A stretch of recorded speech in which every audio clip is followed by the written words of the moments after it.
Abora-Dudu with one more flurry. But she's running out of time, running out of gas.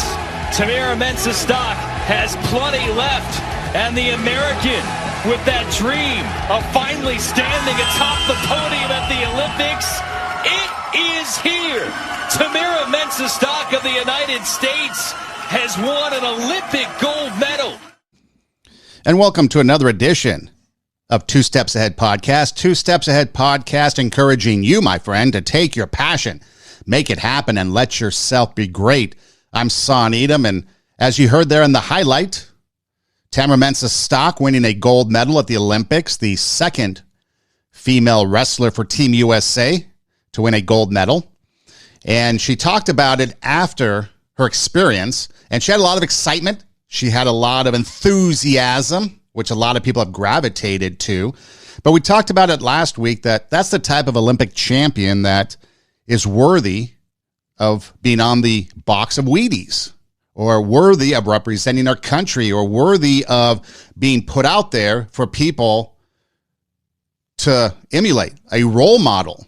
And that's what we're going to talk about on the show. And so last week, we went in depth, and so you can go back and listen to episode 89 of our podcast to really hear more about what we went into, so it's not so repetitive on this show. But Tamyra Mensah-Stock is someone who is excited about winning the gold medal, excited about representing her country, excited about the flag. Now, we know that there are a lot of athletes that get a lot of attention for turning their back on the flag, for taking a knee during the anthem, for what some would call anti-American actions. And that's fine. We don't like to talk about politics too much on the show, but sometimes we need to bring in what's going on in the world. And right now, going on in the world is widely political, to talk about some things. So you don't believe me that Tamyra Mensah-Stock is someone who's proud to represent this country. If you don't know, it should be irrelevant in today's day and age. But if you don't know, she is a black athlete, a black woman. So she's the first black woman athlete to win a gold wrestling medal at the Olympics. The second woman all time. Race is irrelevant, but again, she is a black woman. Why is that significant in this conversation? Because this is what she had to say afterwards when she was interviewed about her performance and representing Team USA and the flag. In your wildest imaginations, did you think you would ever win an Olympic gold medal? Yes, 100% yes. I knew I could do it. I knew it would be hard. I prayed that I could do it. In my wildest of dreams, I knew. It is not just that you won. You were dominant. I mean, you won these matches convincingly. Did you surprise yourself at all? Of course I surprised myself. It's by the grace of God I'm able to even move my feet. Like, I just leave it in his hands, and I pray that all the practice, that the hell that my freaking coaches put me through pays off. And every single time it does. And I get better and better. And it's so weird that there is no cap to the limit that I can do. And I'm excited to see what I have next. Last question for you. That American flag around your shoulders looks pretty good. How does that feel to represent your country like this? It feels amazing. I love representing the U.S. I freaking love living there. I love it, and I'm so happy I get to represent USA! Now, isn't that someone we should be promoting? Someone that we should rally behind as Americans? Proud to represent our country? Proud to wear the flag. In fact, she went and got someone had given her, I guess, some red, white, and blue flag earrings that she wore on the podium and was proud. But did you catch that she knew 100% that she could do it? She knew it, and she believed in herself 100%. That's the biggest takeaway. So now a week has gone by. And she's had time to reflect and, of course, have done interviews and things like that. And so now when I was listening to an interview that she was doing, something she said struck me. You know, we talk about greatness. We talk about raising the standard, taking your passion, making it happen. Let yourself be great. Here in that comment, you heard that she knew she had it in her. She knew she could do it 100%. It was just a matter of taking the work that her freaking coaches put her through and apply it to the Olympic Games and execute, and she won in dominating fashion. So she's a gold medalist. But then listen to this comment, because I think it's pertinent to our conversations that we have all the time. For me, it just means that everybody is now seeing the greatness that I felt was inside of me and that my family and friends felt like was inside of me. So I'm like, yay, people are finally noticing. Thank you. And as for the young girls that are growing up in this sport and not in this sport, I am so happy that I'll be able to help them see like a mirror, like, hey, look at me. You can be here. You just gotta keep working hard and you can achieve like whatever you want. So like that's literally like one of the reasons that's like kept me going in wrestling, is because I want to be one of the best role models that these young kids have, because they don't have a lot of good ones. So I want to be that. Again, her enthusiasm is catching. She's inspiring. But did you notice she talked about the greatness she knew she had in her, the greatness that others knew that were in her. So she knew that people are now seeing the greatness she knew she had in her. She believed in herself. It was her mindset. Her mindset started her down this path. And her mindset created the ability for her to attempt at being a champion. She knew it. She just had to go execute. There's one thing to know it. There's one thing to have the ability to do it, and there's another thing to actually do it. It's 3 steps of the process. But she knew it, she put in the work, and then she went out and completed the process and actually did it. The other thing she talked about is looking in the mirror. We've talked about this before.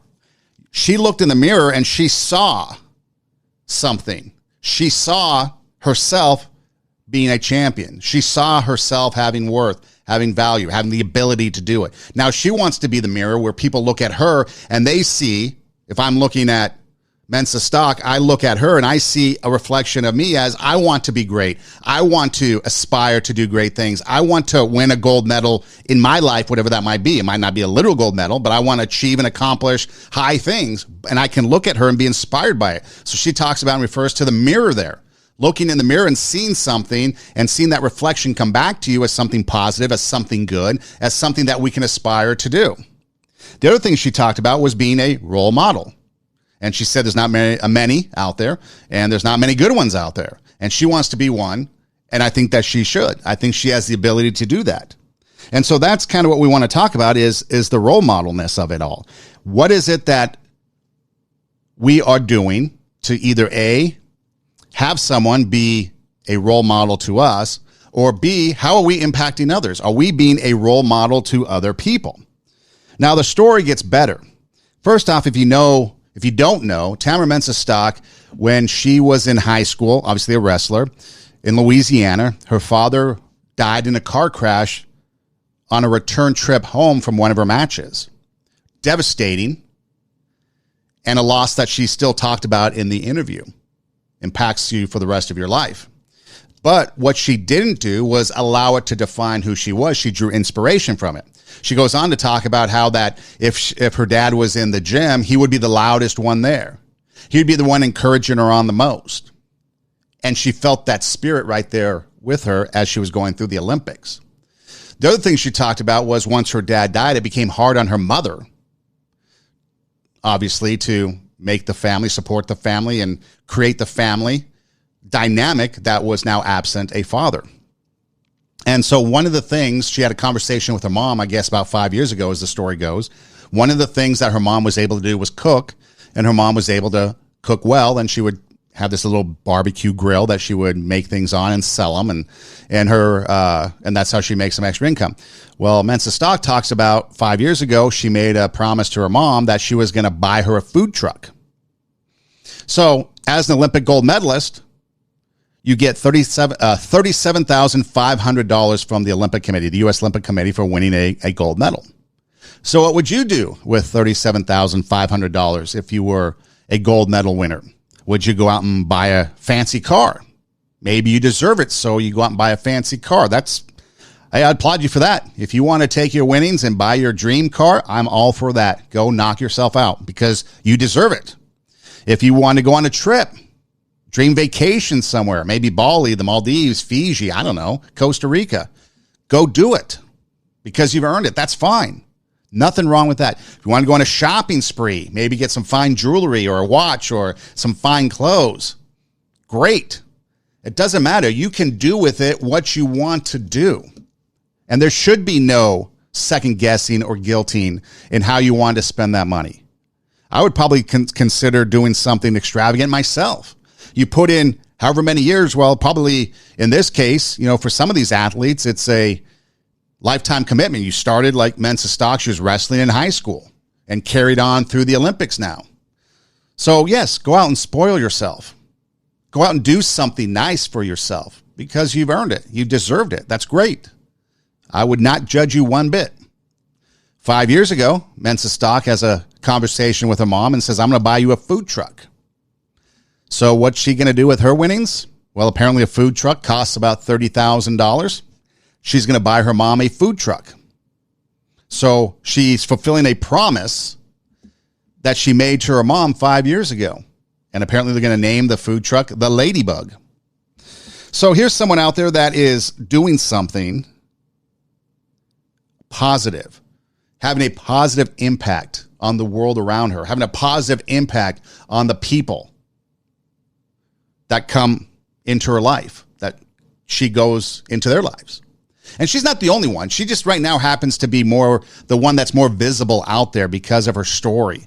There's many Olympics where people have done the same thing. There's many Olympians that have gone before her that have done the same thing. Many people outside of the sports world have done that. But again, when you talk about her, Mensa Stock, and the things she says, it's relevant to the show because it's the same things we talk about. Maybe she listened. How would that be? But she talks about the greatness in her. She talked about her mindset, knowing that she had it in her, and she put in the work.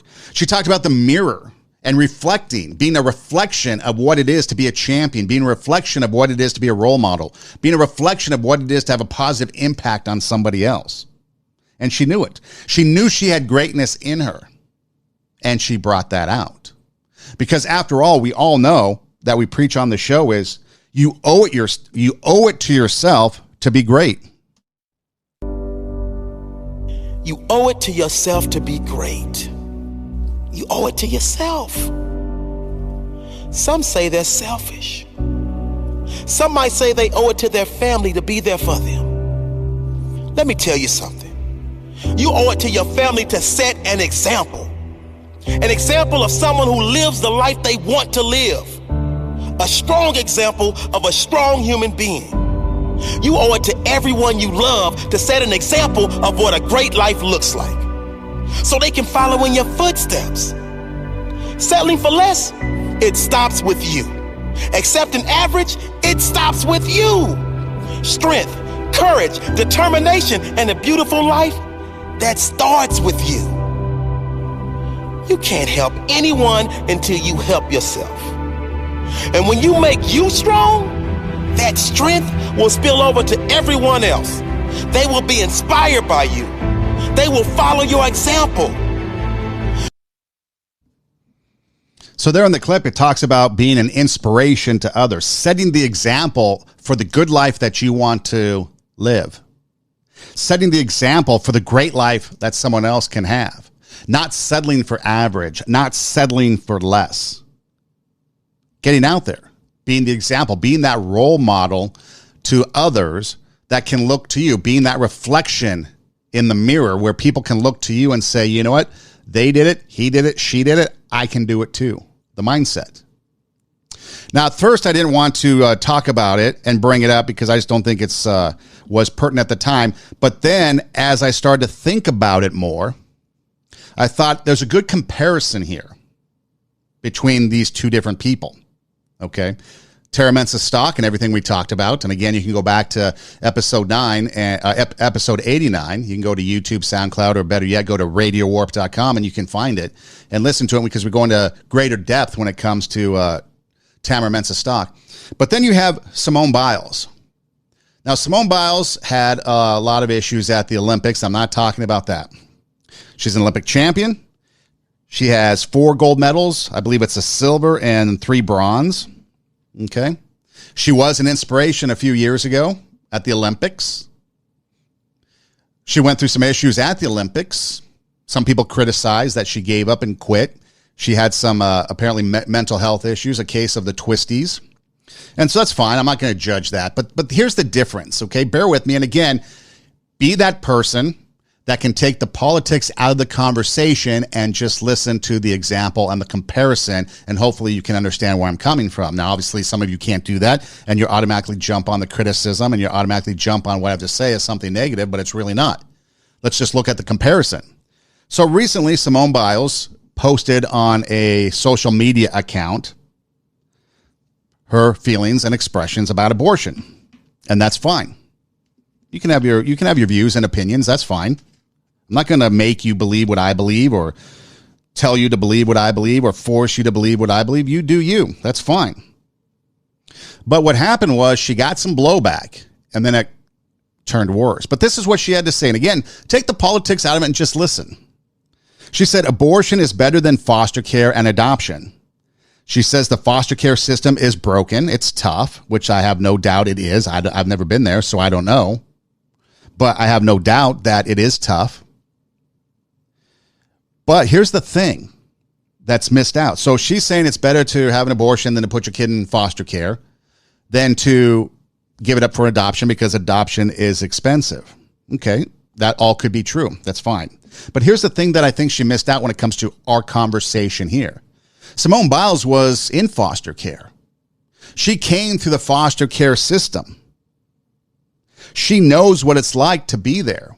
So yes, she can speak on it, and she should. But here's where I think she missed the boat. The foster care system is tough and hard, but you know what? I went through it. I'm an Olympic champion. I overcame. I raised the standard. I took that bar and upped it. And I did not let the obstacles of what my life was like to stop me or to dictate how my life was going to turn out. I aspired to do great things. I looked at those people, those mentors, those role models, and I went after what they had because I saw the greatness in them. I saw the greatness in me. She could have brought all this out and said, you know what? It's okay. Whatever it is you're going through, it's okay because it can get better if you don't give up. She could have had a positive message. But instead, she, for some reason, went the negative route. And now you can debate all that stuff yourself. But here's the point, is if she is someone that went through the foster care system and realizes it's tough, but she overcame that, that's an inspirational message that she should be talking about, that she should be promoting. And encouraging people, no matter what your circumstances are, to overcome. And then, of course, in true liberal fashion, she goes on to say, it's my body, my choice, fine. But then she followed that up with the very next saying, and don't come after me if you refuse to wear a mask and you're not wearing a mask. So again, lost in the point is my body, my choice. You have to wear a mask. Well, what happened to my body, my choice? Mixed messages. She deleted the tweet after the backlash, which was going to happen, and that's fine. She can do that. Again, nothing critical about any of this, just a missed message, in my opinion. And then she went on to say that the words were misconstrued and taken out of context. So now she's backtracking. Again, no responsibility. No responsibility, because that's what people do. They sit there and they put something out there, and it doesn't go the way they want it, and now it's misconstrued. It's taken out of... Well, you said it. That's like when the former president was in office, he would have a speech, and then some networks would break away from the speech and allow experts to really tell you what he was saying. They'd spin it. See, that's not what this is about. This isn't about the politics. This isn't about censorship. This isn't about any of that. It's about how can we get a positive message out there in such a negative world? And Simone Biles had the opportunity. So here you have two people, compare and contrast. You have Mensa Stock, a champion, proud of the flag, going to wear the flag.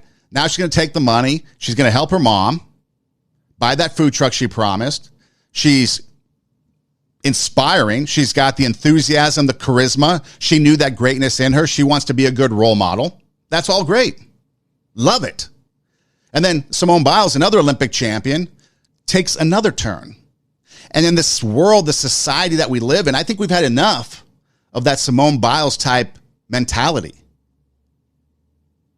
We need more of the Mensa Stock mentality to raise us up, to go after it, whatever it is we can. Because you see, when we sit there and you have a message, and I think what happens sometimes is I think people will put something out there because they think they're going to get praised for it, patted on the back. Like, oh, this is cool. You're like it. We support you. And then things don't go as planned. And so then you take it down. You have to backtrack. And instead of just being like, okay, that was my opinion. You don't like it? That's fine. I'll take it down out of whatever reason, or I'll stand by it, stand by the message. But I think there was a message that was missed. That message of, if you work hard, you can overcome. Don't give up. Remember, if you never heard the speech, we played it before, but Jimmy Valvano was the head basketball coach for the North Carolina State Wolfpack, and they won the NCAA championship. And I believe it was 1983, they upset the Houston Cougars, Phi Slamma Jamma. Well, he had cancer, and he went to the ESPY Awards, and he talked about, don't give up, don't ever give up. That was his message. And overcoming. See, these are messages that we need to hear out there. You look through social media, and there's a lot of people out there that are struggling with a lot of things. There's the pandemic. There's loss of jobs. There's eviction moratoriums that people are fighting. There's people that lost their job and not getting it back because things are still closed. There's a lot of issues out there, and a lot of people are depressed. Mental illness and mental health has collapsed because of everything that's going on, and we dismiss it. We try to put it in the corner. And that was the debate with Simone Biles during the Olympics for mental health, the twisties. Well, she did have a case of the twisties and trying to twist her words to make it fit the narrative that she wanted, and it didn't work out. But yeah, it's a big issue. But we need to have positive messages out there. We need people to sit there and have a reflection of themselves and be like, you know what? Am I going to be a positive influence to somebody, or am I going to be a negative? Am I going to have a positive message or a negative? Because, the saying goes, misery loves company. One person is miserable, they're going to try to get other people because misery loves company. So we need to inspire. We need to go above and beyond. We need to make sure that the message getting out there is you can do it. You lost your job, you can do it. There's another one out there. Maybe it's not the one that you really want to do. Maybe it's not the one that you've been accustomed to doing. Maybe the hours aren't the same. But if you are willing to rise above, raise the standard, go after it, you have greatness in you, you're going to do whatever it takes to get out there and do it. Making that sacrifice, that compromise, then you can do it. A lot of people look to various people out there as role models. Maybe it's an athlete. We like to play a lot of Kobe Bryant because he has a lot of inspirational things to say. Some people think Michael Jordan, maybe a Tom Brady, any number of people. Maybe it's a musician. Maybe you got a favorite musician that is a role model that you want to aspire to. Maybe you got different role models. Maybe you're a musician. Maybe it's a guitarist. You play the guitar and you want to aspire to be like somebody who plays the guitar. Maybe the late, great Eddie Van Halen. Maybe Slash. Maybe more classical, the piano. And so you have a work or a musical mentor, role model that you want to be like, but then you have another role model as far as a family person that you want to aspire to, or a charitable person. Maybe there's different people. Actors. Maybe your parents. Maybe other family members. Maybe it's your teacher, or a teacher, or many teachers have inspired you. Or maybe it's one teacher or one person that planted that seed of doubt that you had to overcome. And you rose above that.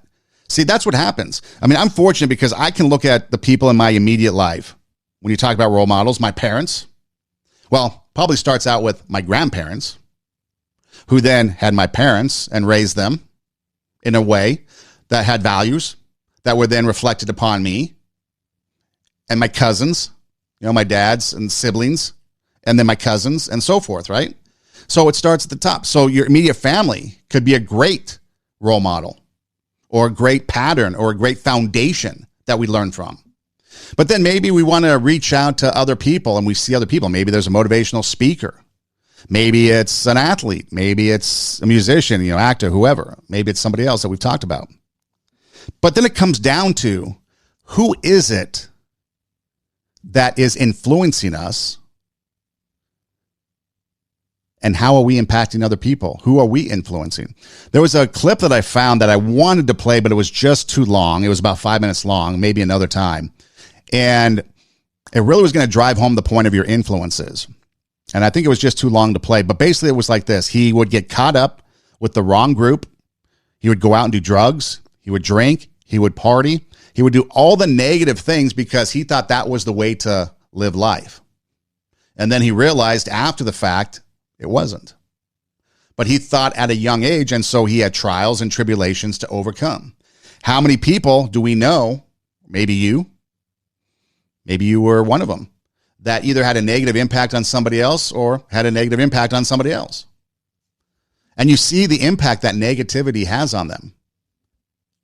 There's a story of a guy I know that wanted to be a golfer, or at least get in the golfing world, maybe work at a pro shop, or be an instructor or coach, who knows, but it's a good golfer.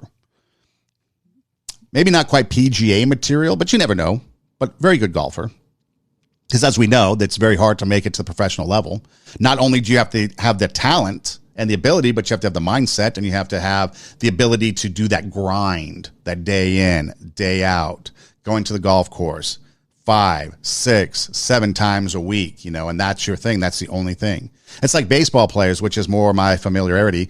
Baseball players with a grind, they love to do it every day. That's all they want to do.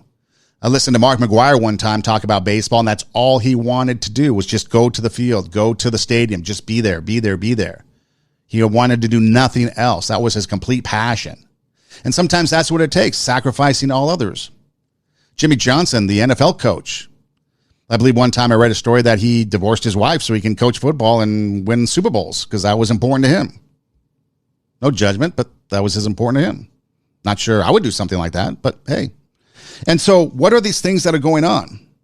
So when you look at what it is to be a role model, or if you're looking to somebody, maybe it's a boss at work, maybe it's a teacher, maybe it's somebody that just comes across your life and has no real role in it. But some things that when I was reflecting on this, that role models, especially when you're dealing with youth and people that are younger, they look up to somebody who's going to inspire them. Are you inspiring people with whatever it is that you're doing? See, that's why musicians and athletes and other people become role models, because they inspire people. They inspire people to greatness. Kobe Bryant inspired people to greatness. Michael Jordan, name any athlete, inspired people to greatness. But then you've got the flip side.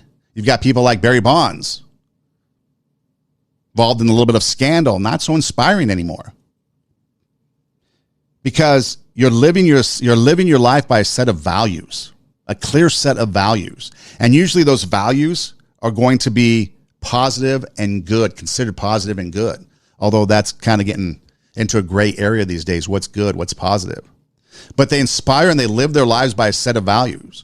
Again, going back to Kobe Bryant, we've played many clips on the show before, but he talked about going out and working, his work ethic.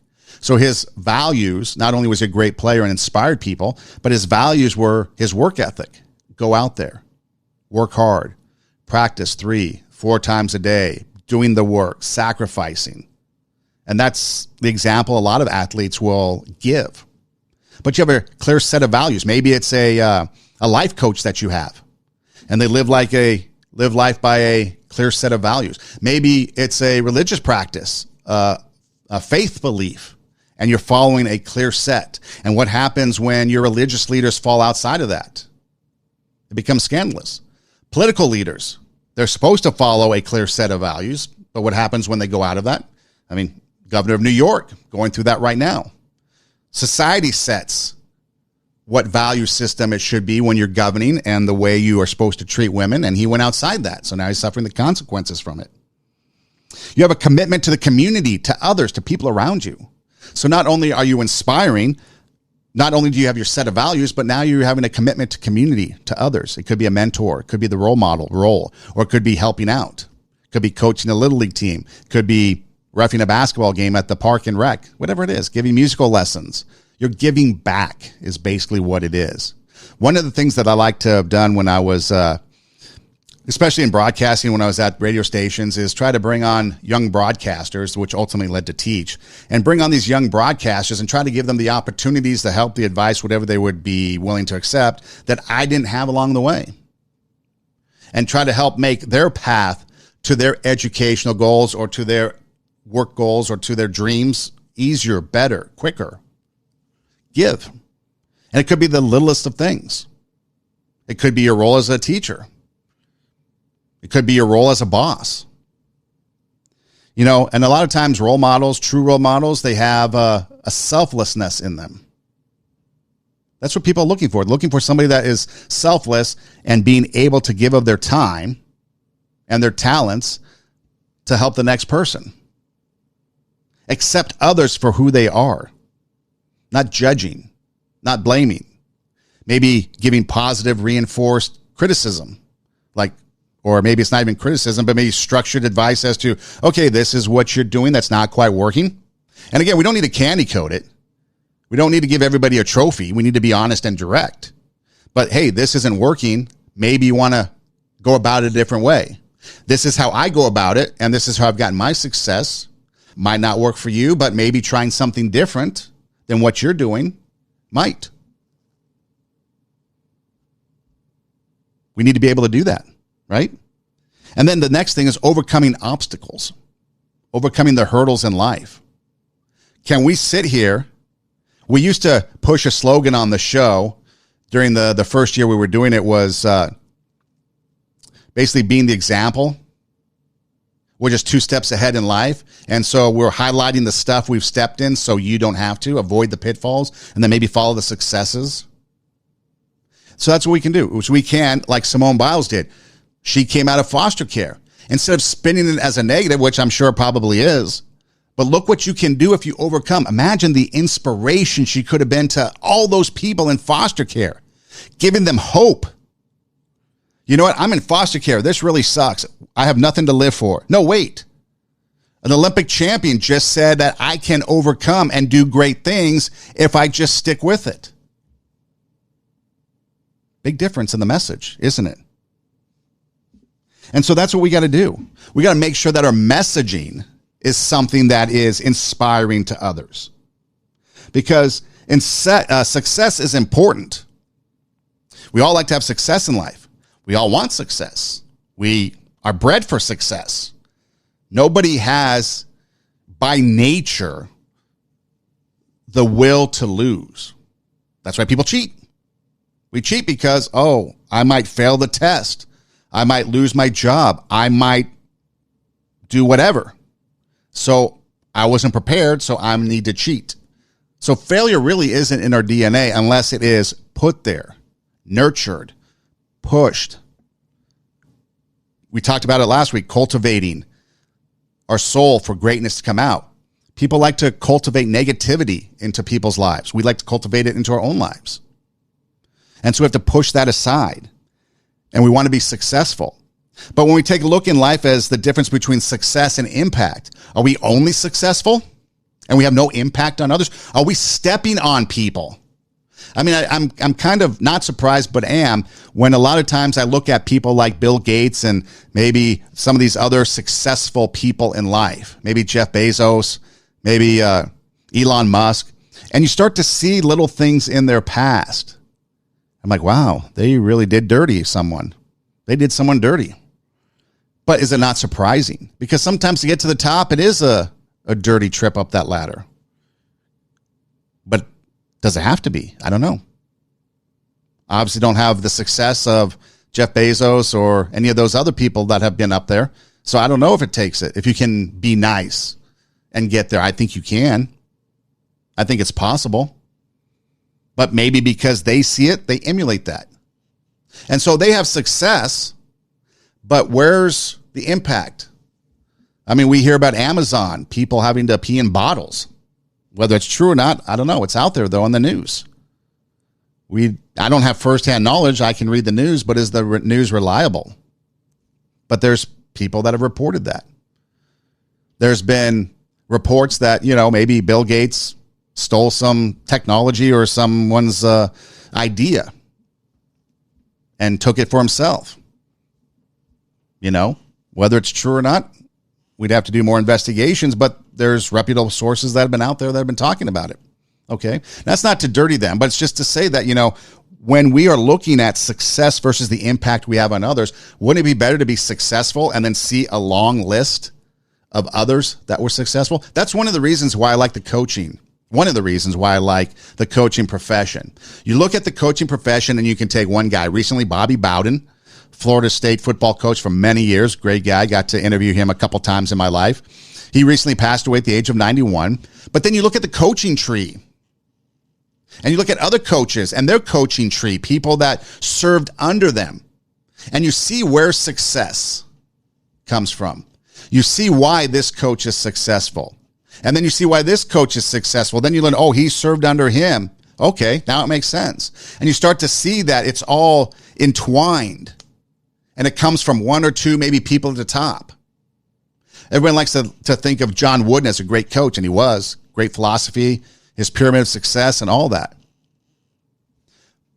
But then, not only that, but look at the impact he had on other people. So it's not just his success. Sure, he won 10 NCAA basketball championships. That alone is enough to be warranted as a successful person. But when he died, he wasn't known for the coach that won 10 NCAA championships. He was known for the impact he had on people's lives. The pyramid of success has impacted a lot of people. And so that's why when you get into the coaching profession, you look at some of these coaches and what they've done, not only to players, but to other coaches who have gone on to impact other players. And then they've gone on to impact other players. And then this coach, and then this coach. Now you're starting to see a positive impact. Teachers are that way too, the unsung heroes. They're in the classroom day in and day out. Sure, there's some bad apples, but there's a lot of people, bad apples in everything we do. But there's a lot of unsung heroes out there that are influencing people. Teachers inspiring, seeing the greatness in a young kid. Seen something different. I was going to save it till the end, but it kind of fits in right now. Here's a story of a young kid. It's an adult now, but when he was a young kid, he was always tapping. And it was annoying. Got sent to the principal's office, all kinds of stuff. But listen to the story and how this teacher impacted this one student and turned something that was a perceived negative into something positive. I have a lot of memories from when I was a child. One that's always stuck out to me, though, was when I was about 10 years old, and I was in school, and I struggled. And I didn't struggle with English, math, or science. I struggled holding still. And I would try to listen and focus and process ideas, but I couldn't help myself. Then, to be honest, I would sit there and then I would just start tapping. And the students in the class would look at me and they'd say, "Hey, stop tapping." A lot of the time, I didn't even realize I was doing it. And then eventually even the teachers got after me and they would yell at me and they'd say, "Clint, you have to stop tapping." It got so bad that I got sent to the principal's office for tapping. And he said to me, "Okay, maybe when you go back to class, just try sitting on your hands." And so I did. I went back to class, and when I felt myself starting to tap, I did this. I sat on my hands. And that worked for about 5 seconds. One time I was tapping in class, and my teacher, Mr. Jensen, he looked at me and he yelled. And he said, "Clint, stay after class." And I thought to myself, this is it. I am done. Now, I've always been the type of person that believes that a single moment in time can change a person's life. And this was one of those moments for me. And I will never forget it. And so I was sitting there with Mr. Jensen and an empty classroom. And he walked past me and he sat next to his desk and he said, "Clint, come here. I want to talk to you." And as he looked me right in the eye, he said, "Now, I need you to know something. You're not in trouble. But I do have just one question that I have to ask you." And he asked, he said, "Have you ever thought about playing the drums?" And in that moment, Mr. Jensen, he leaned back and he opened the top drawer of his desk. And he reached in and he pulled out my very first pair of drumsticks. And he held them in his hands and he looked at me and he said, "Hey, Clint, you're not a problem. I think you're a drummer."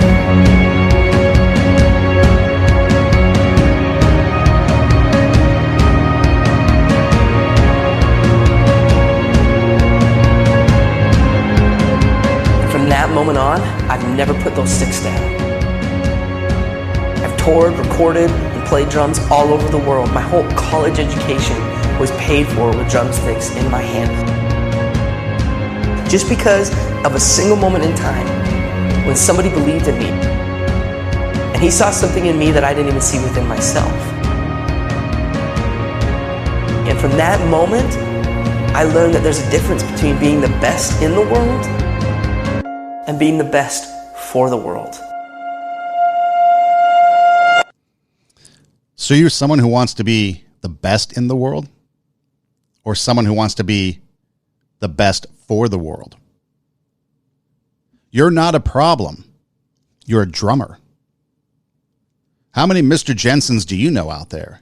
Teachers that have looked at something in you and believed in you, and you rose because of it instead of being put down. Go to the principal's office. You're tapping. It's annoying. Sit on your hands. Control yourself. Hey, you're a drummer. Changed his life. Are you best of the world or best for the world? You take a look at a lot of people. Mother Teresa comes to mind. According to the world, success, greatness, she didn't have it because she didn't have the wealth. She didn't have the lifestyle. She didn't have any of that today would be considered greatness. She wasn't best of the world. She was best for the world. The impact she had on people. And there's many others like that. They're best for the world because of the impact that they've had on somebody. When I look at my life, I'd rather be the best for the world. I know people say, oh, you're saying that because you're talking about it and the clip says it and so on. No, think about that. Think about what happens. We always like to talk about someone's legacy. What's your legacy? What do you want people to remember you as when you're not here anymore? What type of impact did you have on someone? And a lot of times, people, when they talk about it, they want to be remembered as somebody that did something great. Maybe a great invention, or made a lot of money, or had success in the business world, or whatever the case, a great musician, produced the best movies. And that's all fine. I don't think that's necessarily wrong. But what if you're creating the best movies, and in the meantime, you're bringing up the next young producers, cinematographers? You're the best guitarist, but you're bringing up the next generation of best guitarists. You're impacting somebody. It takes a moment in time to either make it or break it. It takes a moment in time to have that positive impact or negative one. They often say, the saying goes, the first impression you only get one chance to make a first impression. What's it going to be like? You only have one moment in time to impact somebody. What's it going to be like?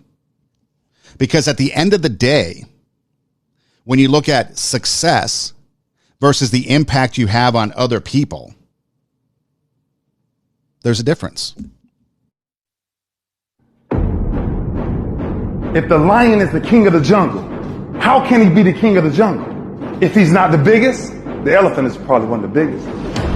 He can't be the fastest because that's a cheat. He can't be the smartest. So he's not the biggest, the fastest, or the smartest. So how does the lion become the king of the jungle? His mentality.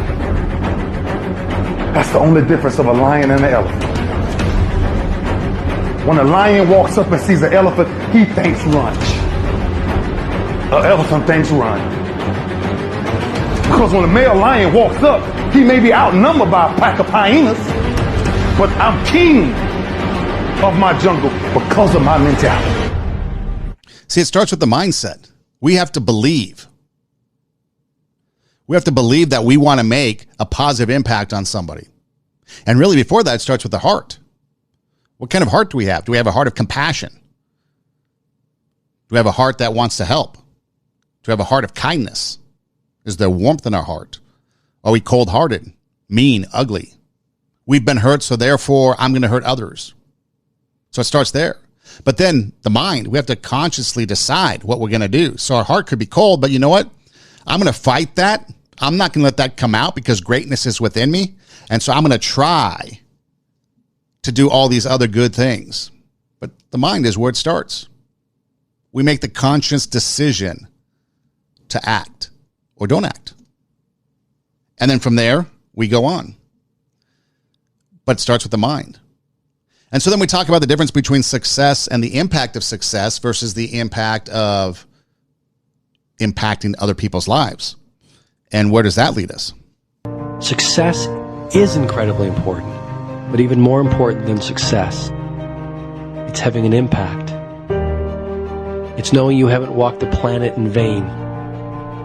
It's knowing that because you've been here, you've blessed lives, you've developed people, and you have made the world a better place.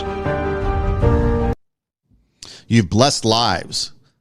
You've developed other people. Do you ever think about that? Do you ever think about developing other people? Now, we got to let people be who they are. Well, when a coach, let's go back to the coaching analogy.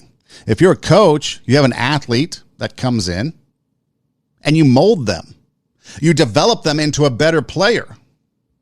You change their approach to the game. Maybe you have to fix their fundamentals. You're developing a player. In baseball, you get drafted out of college. You're a great athlete. You go to the minor leagues, and what? They develop you. They're bringing you along. They're grooming you to get ready to be a Major League Baseball player. In college, you're a freshman. Maybe don't quite have the impact to start as a freshman, but they're bringing you along. They see talent in you. They see potential, and they want to bring you along. So they're grooming you. They're developing you. Player development. Maybe a musician or a painter or business person. Maybe you're being developed. You're being groomed to take over the business. So you're being developed. But in life, with the people we see, the neighbors, the people in the grocery store, the clerks, just daily lives, that one moment in time, are we going to develop somebody?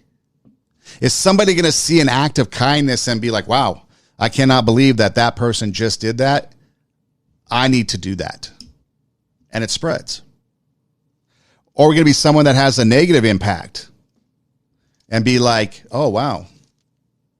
Did you see what that person just did? We got the camera. We're going to Instagram it. Snapchat, TikTok, whatever. Put it out there. Look at the bad they did. See, it's just that one moment in time. That one moment in time is all we get sometimes to either make it or break it. Now, sometimes first impressions can be dubious. I've been told on several occasions by former students who have had me for multiple classes that tell me that when they first met me, I seemed unapproachable.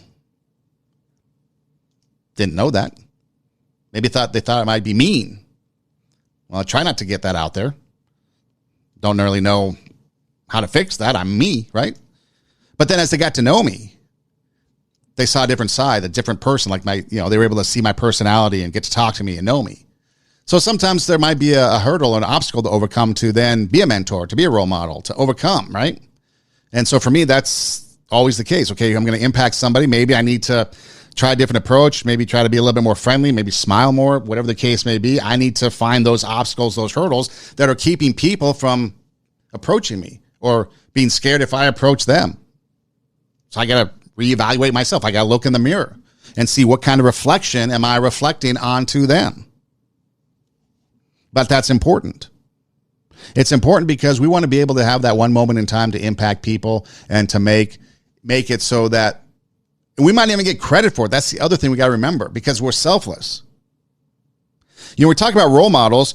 People will learn behavior by watching others. That's what it comes down to. They're just watching you.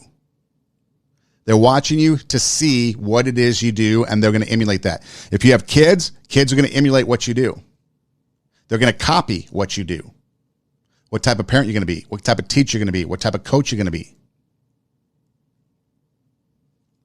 And so a lot of times when it comes to being a good role model, we have to have some self-awareness.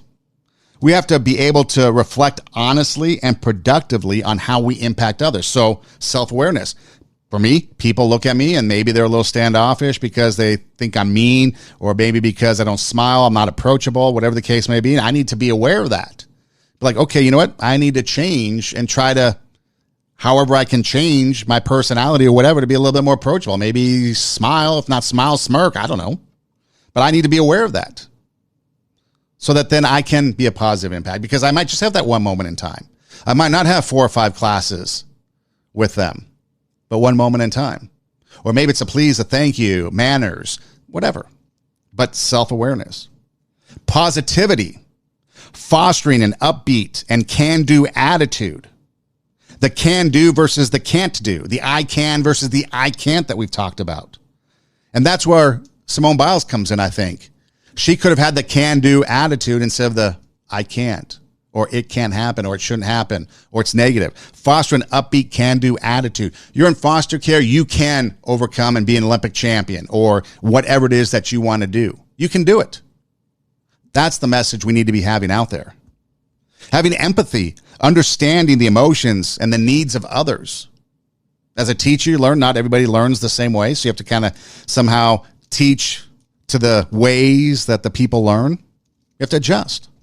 But you're understanding what they're going through. You have an empathy for them. Having professionalism, holding your actions, my actions, and works to an excellent standard. Goes back to raising the bar, the greatness within us. So we have self-awareness, we have positivity, we have empathy, we have professionalism, and then the final two we've talked about before. Integrity, doing the right thing for the right reason, not doing something for self-gain. Doing the right thing for the right reason. And then humility, giving credit where credit is due, not having to hog the spotlight, sharing the credit. Because chances are you didn't get there yourself. Chances are people were there along the way to help you. Maybe somebody gave you a chance to get to wherever it was you was. Someone gave you your first job. Someone told you you could do it. Because when you reward bad behavior, it just encourages further bad behavior. We need to be able to love and respect each other so much that we raise the standard to bring out the greatness so that we can make this world a better place. A.D. Williams once said, "Imagine what 7 billion humans could accomplish if we loved and respected one another." Just imagine. Imagine if there was no greed. Imagine if there was no comparison. If everyone was running their own race, but cheering for all others at the same time. Maybe we'll never see that in our lifetime. But what we all can do is start with ourselves. Start with yourself. Choose to lift others up. Choose to set the example of kindness and integrity, the example of compassion and understanding. There's a quote that says, "No matter how educated, talented, rich, or cool you believe you are, how you treat people ultimately tells all." Integrity is everything. It really is. Who you are is far more important than what you have, and it will always be. Who you are is measured by how you make others feel. Be kind to each other. In a world where you can be anything, be kind. Choose to be the change you wish to see in the world. Decide you will not wait for someone else. You will set the example. Be kind. Because you never know how much that person is suffering inside.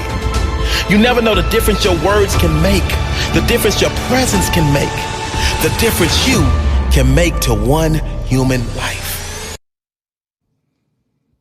So who are you? Are you the difference? Are you the difference between somebody reaching their potential, being a champion, taking their passion, making it happen, letting themselves be great? Or are you someone that is the other way? Discouraging, bringing about negativity. Only you can decide which way you want to go.